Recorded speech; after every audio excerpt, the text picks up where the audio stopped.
সামনেই নবরাত্রি আসন্ন। আমরা অনেকেই চণ্ডীপাঠ করব নবরাত্রিতে। নবরাত্রিতে চণ্ডীপাঠ সর্বশ্রেষ্ঠ সাধনা এবং এটি অধিক পরিমাণে ফলপ্রদ।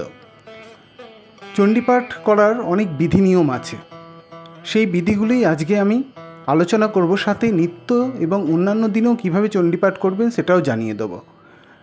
তাই নবরাত্রিতে বিশেষ বিধিতে চণ্ডীপাঠ কীভাবে করতে হয় তা জানতে সম্পূর্ণ ভিডিওটি দেখতে থাকুন, শুধুমাত্র সনাতনী ভাবনা।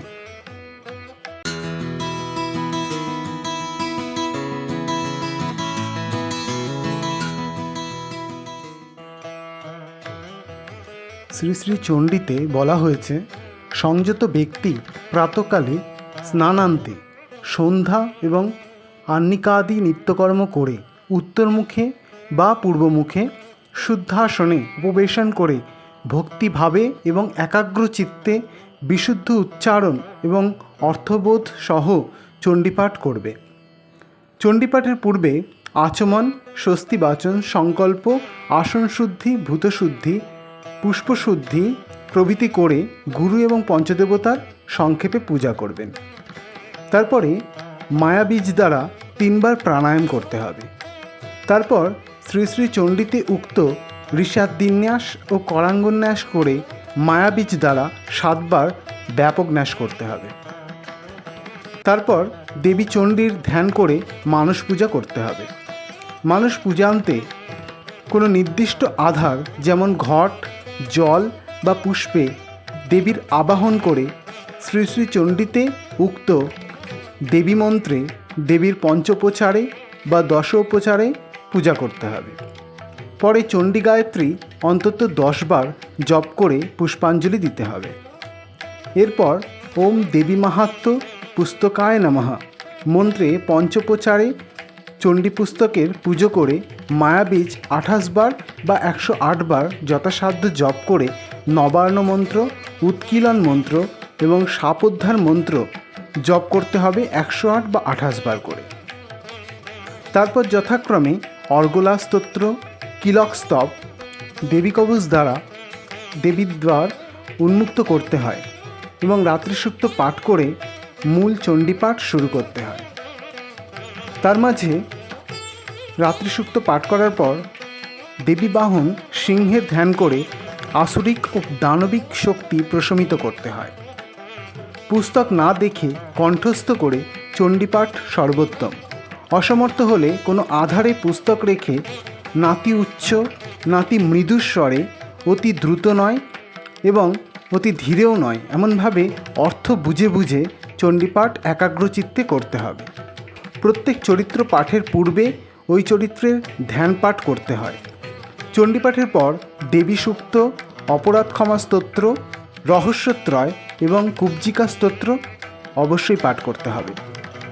শেষে হাতে একটু অর্ঘ্যজল দিয়ে জপ সমর্পণ মন্ত্রে দেবীর বাম হস্তে চণ্ডীপাঠের ফল সমর্পণ করতে হয়। প্রতি অধ্যায় পাঠের আদিতে এবং অন্তে ঘণ্টাবাদন করতে হবে। চণ্ডীপাঠ শনি বা মঙ্গলবার করা প্রশস্ত।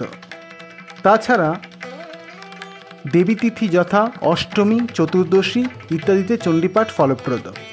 যতক্ষণ না এক অধ্যায় শেষ হয় ততক্ষণ পাঠ বন্ধ করা উচিত নয়। নিত্য যিনি চণ্ডীপাঠ করতে পারেন তিনি সর্বশ্রেষ্ঠ সাধক। নিত্য সমগ্র চণ্ডীপাঠে অসমর্থ হলে প্রথম, চতুর্থ, পঞ্চম এবং একাদশ অধ্যায়ের 4টি দেবীস্তোত্র নিত্য পাঠ করলেও চলে। রাত্রিকালে চণ্ডীপাঠ নিষিদ্ধ, তবে কেউ কেউ বলেন রাত্রিসূক্ত পাঠের পর রাত্রিতেও চণ্ডীপাঠ করা যায়। সকাম চণ্ডীপাঠে পূর্ণ সরঙ্গ চণ্ডীপাঠ করতে হয় নিয়ম নিষ্ঠা মেনে, তবে নিষ্কাম ভক্তদের নিয়মের বাঁধন একটু আলগা। নিষ্কাম ভক্তরা 3 দিনে, 7 দিনে বা 9 দিনে ভেঙে ভেঙে চণ্ডীপাঠ করতে পারেন। সেক্ষেত্রে ঘটস্থাপন করে বা তাতেও অসমর্থ হলে বাণলিঙ্গে দেবীর পঞ্চপ্রচারে বা গন্ধপুষ্পে পূজা করে নবার্ণ, উৎকীলন ও শাপোদ্ধার মন্ত্র জপ করে চণ্ডীপাঠ শুরু করা যায়। 3 দিনে চণ্ডীপাঠ করতে হলে 3 দিনে 3টি পৃথক চরিত্র পাঠ করতে হয়। প্রথম চরিত্র, মধ্যম চরিত্র এবং উত্তম চরিত্র। প্রথম চরিত্রে একটাই অধ্যায়, মধ্যম চরিত্রে 3টে অধ্যায়, দ্বিতীয়, তৃতীয় এবং চতুর্থ, এবং উত্তম চরিত্রে 9টি অধ্যায়, পঞ্চম থেকে ত্রয়োদশ অবধি। 7 দিনে চণ্ডীপাঠ করলে প্রথম দিন প্রথম অধ্যায়, দ্বিতীয় দিন দ্বিতীয় তৃতীয় অধ্যায়, তৃতীয় দিন চতুর্থ অধ্যায়, চতুর্থ দিনে পঞ্চম থেকে অষ্টম অধ্যায়, পঞ্চম দিনে নবম এবং দশম অধ্যায়, ষষ্ঠ দিনে একাদশ অধ্যায় এবং সপ্তম দিনে দ্বাদশ ও ত্রয়োদশ অধ্যায় পাঠ করতে হবে।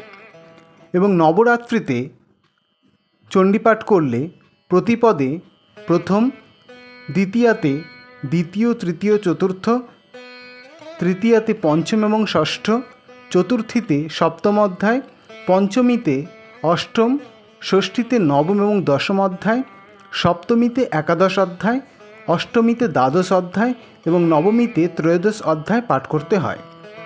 প্রতিদিন মূল পাঠ আরম্ভের আগে অর্গলাস্তোত্র, কিলকস্তব এবং দেবী কবচ পাঠ করতে হবে এবং শেষ দিন পাঠের পর অপরাধ ক্ষমা স্তোত্র, দেবী সূক্ত পাঠ করে চণ্ডীপাঠ সমাপ্ত করতে হয়।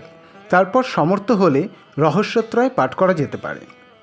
প্রতিদিন পাঠের পর কুঞ্চিকা স্তোত্র অবশ্যই পাঠ করা উচিত। এইভাবে চণ্ডীপাঠ করতে হবে। চণ্ডীপাঠ হলো সর্বশ্রেষ্ঠ সাধনা। চণ্ডীপাঠে ব্যাধি নাশ হয়, অর্থকষ্ট দূর হয় এবং সাধকের সর্বত কল্যাণ হয় এবং দেবী প্রীত হন। মা সবার মঙ্গল করুক, এই প্রার্থনা করে আজকের বক্তব্য শেষ করলাম। জয় মা।